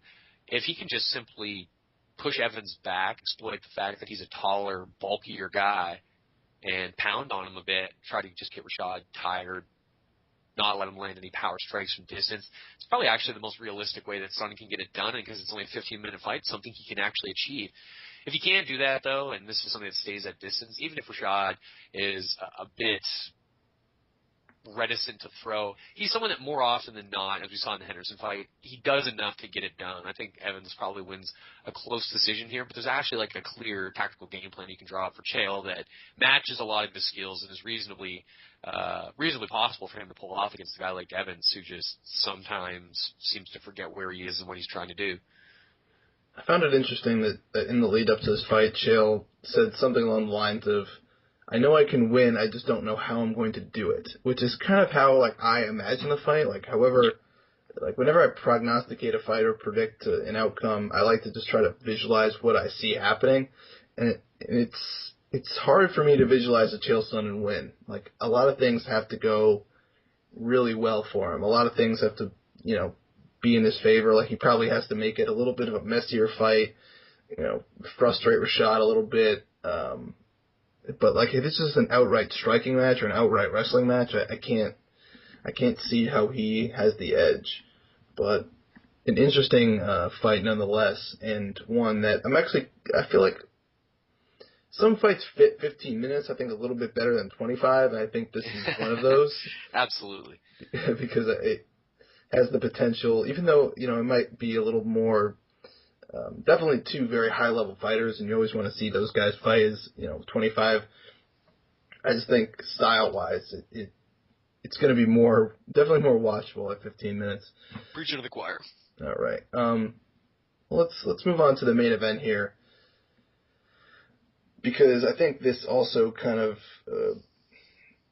this narrative that I'm about to bring up kind of ties into the co-main event, because Chael Sonnen is going to be fighting Wanderlei Silva. They've had a couple public interactions. It seems like they're hyping that fight more than this Rashad fight, because I almost forgot this Rashad fight was happening. And George St. Pierre did an interview as well, saying that if he's not motivated after this fight or something along those lines, I'm kind of summarizing it, that he's going to retire after this fight. And whenever a guy brings up retirement before a big fight, you always kind of question motivation to an extent. And a similar thing to me at least happened with the Chris Weidman Anderson Silva thing. I just really questioned his motivation going in, and not that was the reason he lost, but it probably played a factor. So do you think that could play any role in Chael Sonnen or George St. Pierre coming into this one? Either of their fights here is just kind of their mindset and their respective motivation? Well, you never know until it happens, but we know, at least with George St. Pierre, that he is someone that historically, in the past, he's someone that can be impacted by, mental outside the cage extracurricular considerations. He wasn't in a great mind frame for the Matt Serra fight, was partying a bit, didn't really, kind of thought he had it made at that point in time, and found out that MMA was kind of a different animal. However, he became the most professional of all MMA professionals afterwards, pretty much the fighting Wayne Jarvis, and now is able to always get himself in that weird on her and get, if not motivated, if not excited to fight, then get professional about a fight.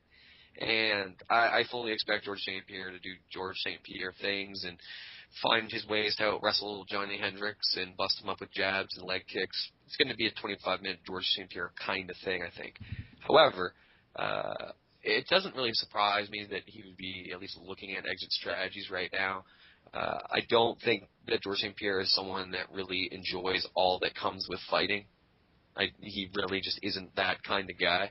Hmm. I don't think he, like relishes the idea of like going to Vegas and doing a bunch of media and doing commercials all the time. He really is a more low-key guy than that. So it doesn't surprise me knowing all he's put into his career for the last, George St. Pierre is not new at this. He's been doing this well over 10 years now. It's a big part of this guy's life. It doesn't really surprise me that he'd be looking to move on, transition, especially at this point in his dominance. Talking to people around him after, the last win, most people thought, probably 2-3 more fights. So with another one on deck, again, it's not surprising that this narrative comes out, and that's something that people end up talking about. But I don't actually think it'll impact his performance. If Johnny Hendricks knocks him out, I'm sure people will cling to it as an explanation or a way to rationalize a decent upset. But I think George St. Pierre, part of his success, part of why he's in this position, is that he's able to just tighten up his tie and do what needs to be done in the octagon and still remain the best welterweight ever. For sure, and I don't even think that's necessarily wrong in terms of people bringing it up as a factor, because it's just like it's explaining the unexplainable. It's explaining why Chris Weidman knocked out Anderson Silva. Oh, he was injured. Everyone's looking to external factors, and it can't just be Weidman came in and executed a better game plan. He just landed a good shot. It's just, there always has to be something. I don't think that's necessarily wrong, but it's just kind of how we as MMA fans rationalize these kind of things. And well, the thing that's strange to me about the rationalization too is what is it that you're really getting at? What kind of absolution do you hope to grant a fighter by saying he's not motivated? One of the things that goes into fighting, as we've established over this entire thing, talking about guys, their career arcs, prospects, all this kind of stuff, part of being an achiever, part of being great, doing it for a sustained period of time, is being able to do it night in, night out, with a high degree of success, without faltering against all comers. It takes a certain kind of guy to be able to be on point, or gal, be on point in all of those situations. That's one of the things that people don't necessarily outright demand from athletes or fighters, but generally expect. Otherwise, you're a flake, or you're confusing, or you're an underachiever, you don't live up to your potential. What are you really saying if you say, well, Anderson Silva just lost to Chris Weidman because he wasn't motivated? You mean this guy's the greatest fighter ever, but he wasn't motivated? Well, so that doesn't mean he's not a great fighter, of course. It's not impeaching Anderson Silva's entire career, but how does that absolve him of anything? That's an even bigger blunder. That's not. It's not an excuse, because it doesn't really ameliorate the situation. It makes the fighter look worse. Chris Weidman is the best middleweight prospect I've ever seen in my life, and this guy who's the greatest fighter, I was like, fuck it. We'll roll the dice and see what happens. I'll put my hands down, put my face right in front of his hands, and see what the deal is. If that is in fact the case, if that's what you're telling me, well, Anderson Silva done goofed real hard and should be mocked for it. Right, and I think to a certain extent he has. And I don't know what it's like to be a guy like Anderson Silva at the highest point of a sport, but it's got to get, routine. Like there's got to be a level of comfort that you have to experience. And that's part of greatness, being able to fight that routine. Like if you're an author and you pump out mad novels or, historical fiction or nonfiction documentarian type stuff, like whatever your choice is, whether you're writing biographies, if you're doing it with a level of regularity and that's your niche, it's pretty hard to be motivated for every single subject or every single idea or every single deadline. But part of being a professional is getting your shit together and executing when necessary. That's what we expect of the people in any job. Part of having a job, part of doing something professionally is the fact that even if you love it, you have to do it over and over and over and over again. You have to find ways to get up for it and ensure that your performance is on point. Saying someone simply wasn't motivated, again, it doesn't make them a terrible person or a terrible athlete, but it certainly isn't a reasonable excuse, because it is one of the most intimate things that is expected. I assume that what people try to angle for is, to suggest that, well, I mean, if he was motivated, he would have won. His skills are clearly superior. But that doesn't matter. Oh, his skills were superior. Well, lots of guys' skills are superior, and they get the shit kicked out of them. That's not the way it goes. Right. I mean, there's obviously a strong correlation between being very skilled and winning fights, but it is not the only bit of causation. There's much more that goes into being a prepared athlete who can knock out or submit or take out an opponent over 15 to 25 minutes than simply being able to hit focus mitts really well or having your jiu-jitsu on point in the gym or being able to do spectacular things in the past. Yeah, and to make like a transport comparison to basketball, it's kind of what the narrative was about the Miami Heat in the off season. Like, will these guys get complacent? Is that hunger still there when the team is essentially the same? Like they added like Michael Beasley and Greg Oden and Roger Mason, who doesn't even suit up. I mean, but the core of the team is the same. And do these guys still have the hunger to three-peat, which is one of the most difficult things to do in sports, especially in the NBA? Basketball is a good example too, because 82 games plus playoffs if you're good. Yeah, it gets to be a grind. Yeah, and basketball is a hard game anyway. I mean, it's not explicitly really in that way a contact sport, but you're dealing with freakishly sized men who are really not supposed to be running around and jumping after balls and tumbling. Like, dudes, most people aren't supposed to be 7'2" anyway, but you're not supposed to be jumping up and down on a hardwood floor hundreds, thousands of times a day for decades. Like, bodies aren't built like that. That's why we get dudes like Greg Oden and Bill Walton and people like Brandon Roy, dudes whose bodies just fall to shambles instantaneously. Like, people aren't supposed to do this shit. That's part of why basketball is so crazy and so awesome to watch. But having said that, guys who achieve for long periods of time in basketball, weathering how tough it is, how trying the circumstances of bad coaches, bad teammates, bad ownership can be, guys who win titles and come back motivated, it's a different kind of person. And when you look at guys that are all-time level players, for the most part, it's guys that are pretty much sociopaths and just driven to succeed and are pathological about basketball. It's people like Michael Jordan and Kobe Bryant who just have this psychological obsession with going out and competing and besting people every night. And although it might make them insufferable pricks in other realms of society, in the context of their job, their professional sport, they're the utmost professionals because they're giving it every night because they're simply driven by a psychological trick or twist or defect that other people don't have. It makes them competitive and motivated and therefore professional to a different level entirely. Guys in MMA, you don't have to do it 82 games a season or whatever, but to be able to go through training camp for weeks and weeks and weeks and then have a fight and make sure every single time that you are pretty much in the range of maximum performance, it's impressive stuff, and it's something that can never be overlooked. Longevity and consistent success in any sport is worth taking note of. But in MMA, where just the slightest breath can topple a house of cards, guys who were able to do what GSP did, or is doing, and what Anderson Silva did, what Fedor Emelianenko did, it really, truly is remarkable, and part of it is that ability to perform at max whenever it is called upon. Yeah, and I feel like it almost goes underappreciated in MMA because we've been kind of spoiled with guys like George St. Pierre, who really has been on the top of his division since, 2005? Yep. Since he just obliterated Frank Trigg.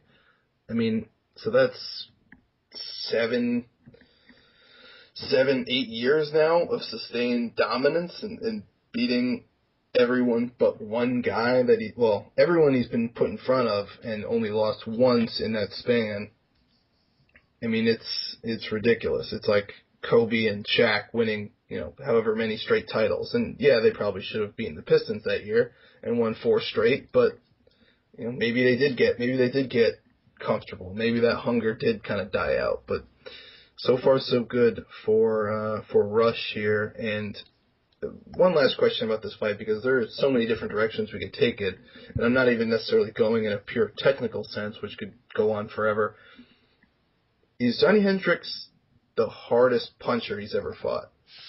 Ooh, well, I can't think of a guy that just with one shot load up can do the kind of damage that Johnny Hendricks can do that GSP has fought? Like, am I overlooking someone? I don't feel like the that ones guy's that there. stood out to me, like off the top of my head, were probably Josh Koscheck, Koscheck can hit, with a but right hand. I would say Hendricks probably a bigger hitter, and he's a more varied. Like, he can do more things with his hands in general. Yeah.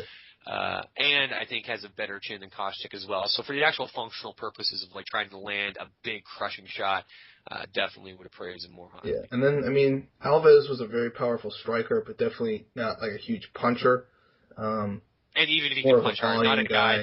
not a guy that's typically knocking guys out in his fights like that. Yeah, I mean, if he is, they're usually with knees or like the Yeah, accumulation of strikes. More so I think when adjusting for power and like how often he can actually land strikes with his hands and that kind of thing, functional punching, whatever. Yeah, this is the most fearsome puncher GSP has ever faced with respect to like power and actual ability. And then BJ Penn is probably the only other guy, but with respect to ability, BJ Penn is obviously foremost, but he isn't like a one-hitter quitter kind of guy. And in a way, that's one of the things that made that possible for GSP. I mean, if BJ Penn was a serious home run, one-shot kind of guy, I mean, who knows? Maybe George St. Pierre gets lamped in that first round at UFC 58.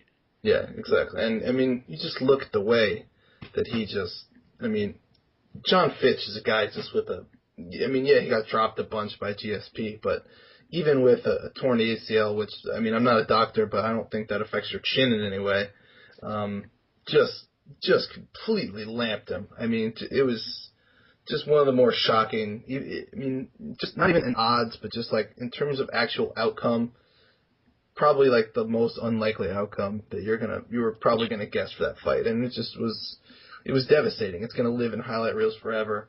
And the same thing with Martin Kim. It just looked like he was just a guy who's been dropped a bunch, a guy who's been beaten up by, Nate Marquardt and Paul Daly, but he took a lot of punches against those guys, and he was up against the cage and taking them, and he never really even totally was unconscious against either one of those guys. And, it took one shot for Hendricks to put him out. Yeah. So I would agree, probably the hardest puncher, and they're probably going to hammer that point home when they, I haven't watched, I don't know if the countdown show has started. I'm sure it has, but I'm sure they're hammering that point home as a marketing point. Hendricks is another guy to lump in that category of someone that's been labeled a prospect at 30 years old. So I think that's worth noting as well.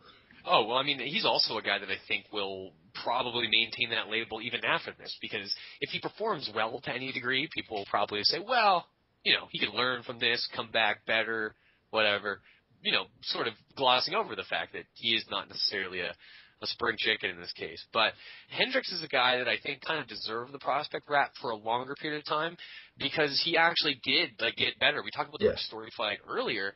He got noticeably better after that. He started being smarter about the way he was fighting. He, I think, kind of rededicated himself to his wrestling in preparation for MMA fights. I think prior to that, he just kind of thought, well, like, none of these guys are ever going to take me down. What are the odds of that? And then it actually kind of happened. He went, wow, this is a whole different ballgame. So Johnny Hendricks upped the professional points as well, I think, after the Rick Story loss, and kind of got a keen sense of how he lost, found guys that were able to improve him, like Stephen Wright and so forth, started training, and the team takedown, expanding, bringing in more guys, more different bodies and other good guys for these guys to train with and blossom alongside. Everything kind of went well for Johnny Hendricks after that Rick Story fight, and not by luck. The proper way, smart headiness and proper preparation. So he's a guy that I think deserves a prospect test, because he kept getting incrementally better and getting more impressive on his way to a title shot, which is kind of the career arc that people expect for prospects. For sure. And one last question, and then we'll start wrapping this up. Who is the UFC welterweight champion in a year's time? So I'm going to say George St. Pierre is still the champion, but I think for a moment, probably a year from now. We find it weird now, especially if Roy McDonald wins and GSP wins and that drum keeps beating. George, you going to retire? You're going to do 185 ever, whatever. I think a year from now, George St. Pierre beats Hendricks. By the next time we see him, I mean, it's going to be Memorial Day weekend. Yeah, July. it could be another year for all we So know. the next time we see Georges St. Pierre, unless they do like a Montreal card in like March or April, which I could see happening, we're gonna see Georges St. Pierre next after this if he wins. At the earliest April, the latest probably July, not barring an injury. So by this time next year, we will probably have fought one more time. But if he fights one more time after beating Hendricks, I mean, that's 2 fights from now. For this man, that will represent a lot of shit happening in his life, a lot of different thoughts about his career. I think if Georges St. Pierre's thinking about retiring now, is a bit wishy-washy, not sure what he's going to do, I don't know how clear it's going to actually be a year from now, because it's kind of a messy business. I don't see him just being the guy who retired after a title win. I just don't see him being that guy. I think somehow it gets more played out, because I think he will be a guy who's conflicted about leaving. Even though he's someone that does want to move on, it's hard to quit something that you're so great at. Yeah. Especially if you do actually love to compete. I mean, look at Michael Jordan coming back for the Wizards, of all things. It's hard to stop. We see it in all kinds of fighters. So I think a year from now, GSP is still champion. Another 2 successful title defenses under his belt. But really, the pressure meter's on 11. Stuff really starting to boil. People really want to know what this guy's going to do. Is he going to move on? Is he going to retire? I think that drum will beat even more intensely a year from now, even if GSP's still wearing the strap. Yeah, and I think there's a lot of factors that go into it. I think St. Pierre is one of those guys that he doesn't want to have that just fall off a cliff decline like we talked about earlier. I think he wants to maybe not even go out on top, but I just don't think he wants to take the kind of damage that, like, hypothetical. It's a big hypothetical. Let's say Chris Weidman goes up there and just taters Anderson Silva again. And now the narrative is, okay, Anderson Silva's done. His chin's shot. He's 38, 39 now. It's time for him to hang it up. Like, I don't think Georges St. Pierre wants to have that happen to him. I think if he's going to lose, it'll be like a close decision, and then he'll just be like, okay, clearly I can't do this at the highest level, and I'm not going to keep trying and maybe get knocked out in the process, a la like a Chuck Liddell, for instance. Well, to that same end, if we're actually looking for, I said Georges St. Pierre, I don't think would be the kind of guy that would retire in the cage. Let me alter that a bit. I do think that there could be an event put into play that would do it, and I do think if Georges St. Pierre went out in a fight like this or his next fight, and someone really put it on, like not like a knockout, but like messed him up, broke his face up. He's looking the way he looked after that first BJ Penn fight. Mm-hmm. I think that literally could do it, because he clearly is someone, and this is not to make him sound like any kind of real life version of the Narcissus Prince from Super Punch Out or anything, but he's clearly someone that is like moved and shook by like that idea of infirmity. Right. Looking at how he reacted to his own face, and like if you see the interviews after UFC 58 and stuff like that, even in victory, it's not that he's not jazzed up about his performance. He feels beat up, and there's almost kind of like the psychological, emotional response to just like being down about it. Like he makes like weird self-deprecating jokes about his face, but like doesn't really laugh at his own jokes. Legitimately just seems bummed out about it. I think that idea of just being like the beaten, even being a beaten victor, doesn't really appeal to him. He's someone that's been outspoken in saying that, I don't want to fight too long. I want to be able to enjoy my friends and my family after fighting.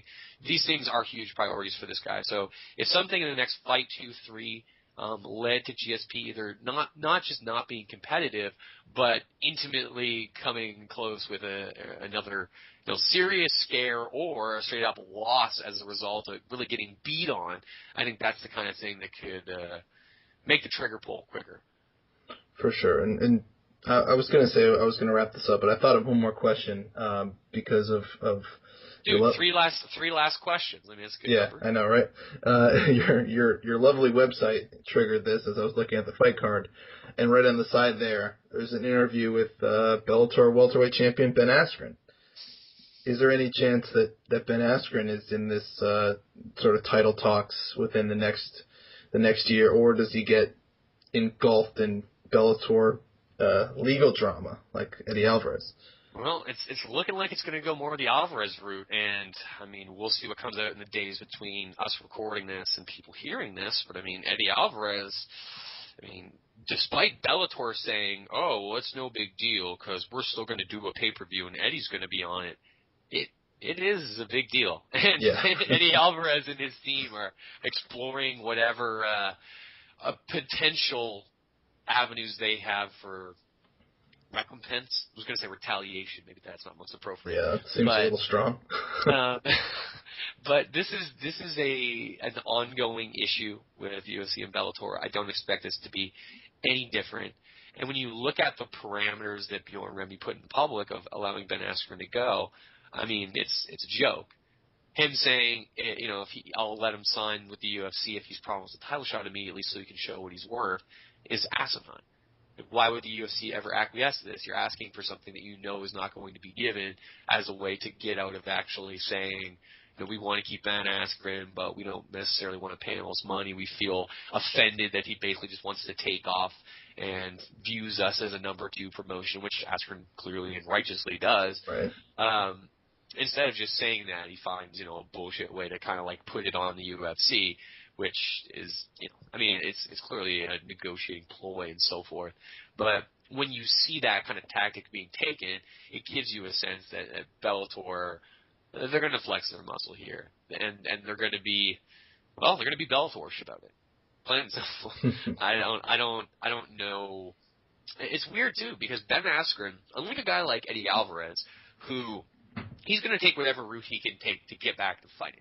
He's got a wife and kids. He's got taxes to pay. Ben Askren, for your average MMA fighter, I mean, he does well. He gets paid to wrestle. Very few guys actually get paid to wrestle. His wrestling camps do extremely well. He's a man who's diversified. He's not a guy who's hurting for cash the way that he's a guy who's smart with his money as well. So he's not one of these guys like a lot of guys that are, maybe like a champion in a promotion or a top 10 fighter and just need to fight. If it came down to Ben Askren sitting out a year or something like that, if that was a legitimate way for him to get out of his Bellator obligations, he's a guy that could legitimately do it and possibly would, since he is such a staunch individualist and marcher to his own beat. I hope it does happen because, at this point, there's not many guys that get me interested to fight GSP. Johnny Hendricks is one of the last few. We saw him fight Carlos Condit. Roy McDonald, I'm still not, totally entertaining that as a possibility until they, will say that they'll fight each other. I would love to see it if it did happen. So I guess I'll throw him in there. And I think Ben Askren's the third, just because we've never seen someone just say, I don't care, I'm going to take GSP down. I'm good enough, I can do it. He's not going to be able to stop me, and he's not going to be able to take me down. And that's an interesting dynamic to me. I still just can't get over the image of just GSP not letting Askren anywhere near him. Because there's really not that many fights where, GSP he's conservative by nature. He does not want to get hit in the face, as we just discussed, and more importantly, doesn't want to get lamed. Yeah. This is truly a fight, even more so than the Jake Shields fight, because as we discussed, Jake Shields is a weird, problematic guy who's able to do an awful lot of weird, awkward things. And maybe you look at that and say, hey, Jake Shields was literally 1 round away on 2 scorecards from becoming UFC welterweight champion. Maybe if Ben Askren could just poke him in the eye, he'll be off to the races. Even bearing that in mind, I just don't think GSP lets him anywhere near. I don't think he respects jab, leg kick all day with him, not even letting Askren into his postal code. It's definitely a possibility, but it's something I'd like to see coalesce. Well, I want to see it because Ben Askren's a guy with an impetuous style. Just how do you who's beating this guy? Who's going to stop it? It's easy to say. The only close fight he's ever had was against Jay Heron. Yeah, and he is markedly better since then as well. And Jay Heron at that point in time, I thought was a good tough style match for him. Askren clearly won 3 rounds to 2, all the rounds being fairly obvious. He did his thing and has been a much better fighter since then. People have lauded him just for the stoppages in the fights against Koreshkov and Almasu. But even if you go back to the Douglas Lima fight, if not for the fact that Douglas Lima is an outstanding welterweight fighter, he probably would have got finished too because Askren's pressure on him was intense. Yeah, and he blew him out. Like, none of those rounds were close. No, and no one's really ever done that to Douglas Lima. That guy's a high-level welterweight performer. This is a kid that would be making waves in the UFC if that's what his contract said. Yeah, just blowing fools out. No matter how many times he's got to knock out Ben Saunders. Might not be the last time. No. We might get a sad, chilling third rendition in a tournament or something. Poor Ben Saunders. But, I mean, maybe Douglas Lima could be another guy if he could ever get out of the clutches of Bellator to get me excited to fight GSP, but that's probably way too many hypotheticals. That's probably a little one too many. Can I also share a thought about Ben Saunders? By all means. So he's obviously like mega super into Bruce Lee and got into MMA through training Jeet Kune Do and all that kind of stuff, and constantly brings it up and wears like Bruce Lee influenced shirts and all that kind of stuff. How has no one ever nicknamed this guy Jeet Kune Bro? Well, I think they just did. Yeah, that's what I'm saying. Like, but how has that been overlooked for so long? Is there a better nickname for this guy? Probably not, and I think you need to let him be aware of this, because I feel like he would initially change. Oh, dude, this is also, if this is actually approaching Ben Saunders with this idea is kind of important, because if someone was going to be the real Jeet Kune Bro, they would be fired up about it. Yeah, and he would actually. I take that back. They'd be stoked about it. Yeah, that's what the Jeet Kune Bro would be. He would initially immediately change his Twitter name to that. Like, he'd start printing up T-shirts. It would be like an overnight thing. Like, all of a sudden, he'd be telling Jimmy Smith to call him that on the broadcast. It would blow up, and I think you should do it. We'll try to get it to that point. I feel like we're on to something. There we go, and I feel like there's not a better way to end this than of course not. Than to give Ben Saunders a great marketing ploy, other than maybe mentioning, because I really couldn't find any way of naturally fitting this in, so I'm just going to bring it up. This weekend, which will have already happened by the time you listen to this, so I don't know how prevalent this is. You suck at time traveling. You're all over the place. I know. I'm really not good, but it's worth mentioning. This Sunday, well, I guess it goes down. It's already started, I guess, technically, because of the NFL's bizarre schedule. The number 2 and number 1 teams in the Cheap Seats Fantasy Football League go head-to-head, as myself, the team of mean, at the number 2 spot, take on Serra-Longo Marinara at the number 1. A combined, 13-3 combined record between the two teams. It's going down. So people should be aware of this and root me on. I'm pulling for you, dude. I'm always pulling for you to do well in the fantasy leagues. I'm coming for that number 1 spot. I've already destroyed Savage, by over 100 points. I don't believe I face you till week 13. So that'll be my second, or I guess third goal after taking the number 1 spot this week. So should be good. It's really my only calling card in life, is to be good at 20-team fantasy leagues with 2 flex spots. Well, here's the thing. If you're going to be good at any fantasy sport, to me that's the one you want to be good at, because unlike basketball or baseball where you're setting your lineup every night and stuff like that, this isn't a huge time encumbrance, but it is still it is incumbent upon you to handle your business, draft well, make shrewd moves. Every point counts. Yeah, the draft is a very long process. It's a nearly 3-hour draft because of how many people are in it. There's 2 flex spots and a 5 or 6 player bench, so you're drafting a lot of guys. Towards the end, you're just trying to take guys that you hope will play because it's that deep. And some people might think that's lame, but I find it thrilling. I picked up Marvin Jones week 2 because I saw that he was getting a little bit of slot run. Next thing I know, he's putting up 4 touchdowns and 50-something points. And now you feel great about yourself as a man. That's what it's all about. Little small victories. That's really what it's all about. So that will do it.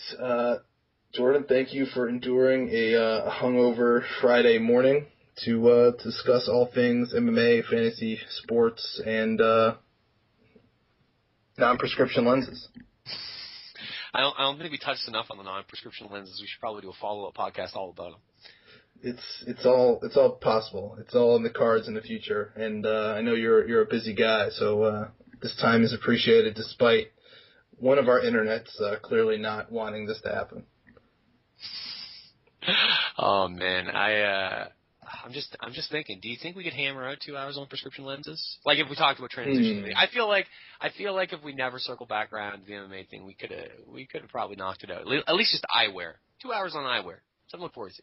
Yeah, I probably could because I think I have enough stories of like things that people have said or people like things that I've seen or things that could potentially have happened or not happened depending on my eyewear. So I think it's a distinct possibility, and I think it would probably be in the Guinness Book of World Records for longest eyewear podcast. Well, the Guinness Book of World Records are really strange about the kind of stuff that they take and don't take. I have a friend who's still working with Guinness agents to try to secure a bow tie tying related record, and he initially wanted to go for fastest tying of a bow tie, which seems like the normal way to go. Right. But Guinness straight up said, yeah, we're not interested in that shit. We want like a certain number of bow ties tied for time. So they're weird and like what they will and won't take. But yet apparently you can spit any kind of fruit, seed, or pit you want, and that's a legit record. Yeah, They got all kinds of records, like furthest cherry pit, furthest peach pit, furthest apple seed, furthest watermelon seed. Yeah, exactly. What is this shit? Like I watched. There was an episode of Robin Big where Rob Dyrdek like broke like 20-something skateboarding records, and they're all like very subtle changes. It's like longest 50-50 grind, longest tail slide grind, like just the subtlest of. It's like swimming in the Olympics. It's like don't even get me started. Can't even talk about it. Can't even talk about it. God, when are they gonna have a running event where they just go backwards? Like, yeah, exactly. Ridiculous. Let's just give out medals for that, and you could have them like have a what the hell is that thing called with the two wheels and they pull it. It's like not a wheelbarrow, but it's like a rickshaw. Yeah, it's like let's just give them a rickshaw, and then that'll be another medal. Olympic rickshaw. I'm there. And, like put like a heavy set guy in it, and that's another medal. Also, it would be really impressive if they added Olympic rickshawing, because then we would actually have a new broinist Olympic sport. Because if you've never been in a rickshaw, you don't meet a lot of different kinds of rickshaw drivers, especially if like it's the summer and you're in a city. No, it's the same dude in Oakley's with his shirt off.